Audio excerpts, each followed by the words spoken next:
It's Sunday, March 1st, 2026. This is day 2 of the US and Israeli war in Iran, and we are going to take this story by story because everything has changed since yesterday. Let's start with the confirmation, because yesterday, Iran was denying Khamenei was dead. Today? Today, Iran confirmed it. State television made the official announcement. Ayatollah Ali Khamenei, the man who ruled Iran for 37 years, the only supreme leader most Iranians alive today have ever known, was killed in the opening strike of Saturday's operation. And Iran has declared 40 days of national mourning. And now, we're learning exactly how Israel knew where to find him. This is the New York Times story that dropped this morning, and it is extraordinary. The CIA had been monitoring Khamenei's movements for months. They identified a rare closed-door meeting of Iran's top leadership, Khamenei and his senior officials, gathered in one location in Tehran on Saturday morning. The CIA passed what multiple sources described as, quote, high-fidelity intelligence to Israel. The US and Israel had originally planned to launch the operation under cover of darkness.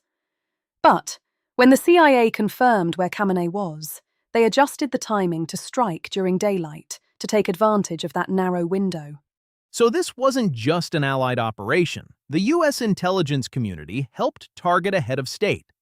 That's the implication, and it is seismic. The last time the United States was involved in killing a foreign head of state, even indirectly, was Gaddafi in 2011, and the debate over that lasted a decade. This is direct intelligence sharing that led to a decapitation strike. Legal scholars, former officials, editorial boards, the reaction is just beginning, and it is going to be enormous.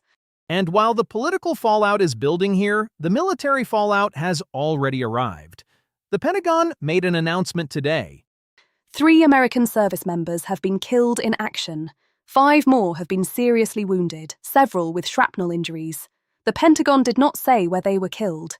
These are the first American casualties of this war, and it has been less than 48 hours. 3 dead. And Trump's response? Trump said the operation is, quote, moving along rapidly and ahead of schedule. He has not yet commented specifically on the casualties. Let's talk about what Iran did overnight, because the retaliatory strikes have expanded.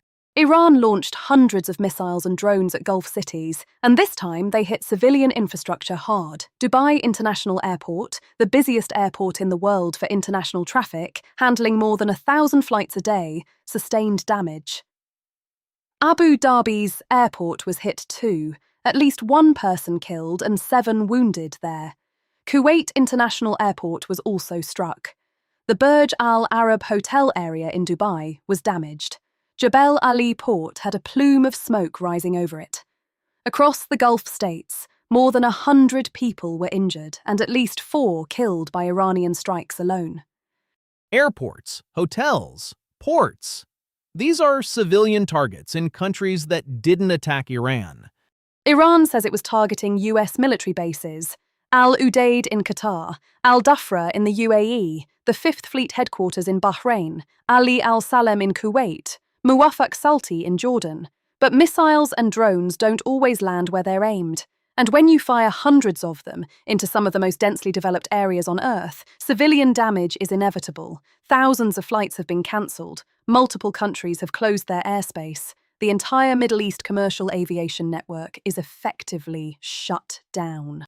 And then there's Pakistan. This one is devastating. In Karachi, thousands of pro-Iran Shia protesters marched on the United States Consulate. They tried to storm it. Security forces opened fire. The latest numbers from AP and The Washington Post, at least 22 people killed and more than 120 wounded. 22 people dead in Pakistan because of a war between the United States, Israel, and Iran. That's how fast this conflict is spreading beyond borders. And inside Iran itself, there's a split personality playing out. Exactly. On one hand, the regime declared mourning, and loyalist crowds gathered in the streets. On the other hand, in cities across the country, Fuladshah, Borazian, Mamasani, people were celebrating, waving flags, dancing, whistling. And in the southern town of Ghalidar, a crowd toppled a monument to Ruhollah Khomeini, the founder of the Islamic Republic, A Reuters-verified video shows the statue coming down and flames rising from the roundabout. That's not just a protest, that's a symbolic rejection of the entire system in the middle of a war. So who's running Iran right now?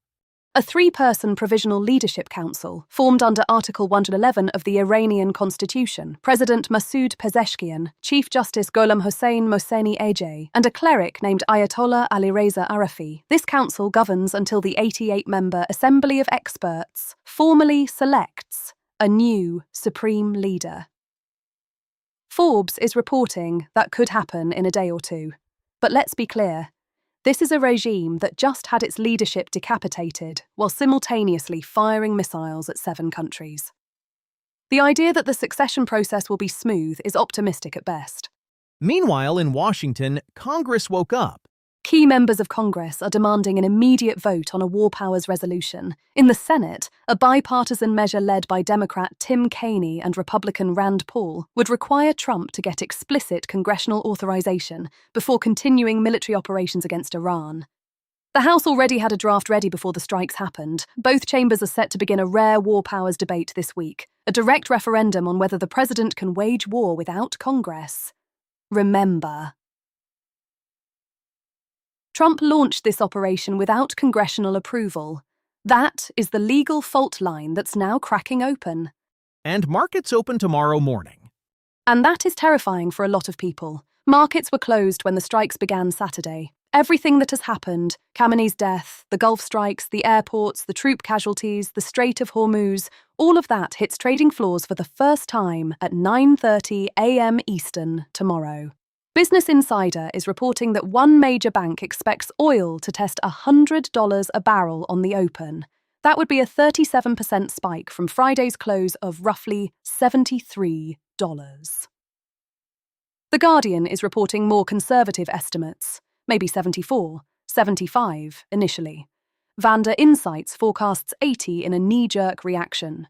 CNBC strategists are calling this bigger ramifications than Venezuela because this isn't a supply story. It's a choke point story, the Strait of Hormuz. 13 million barrels of oil pass through the Strait of Hormuz every single day.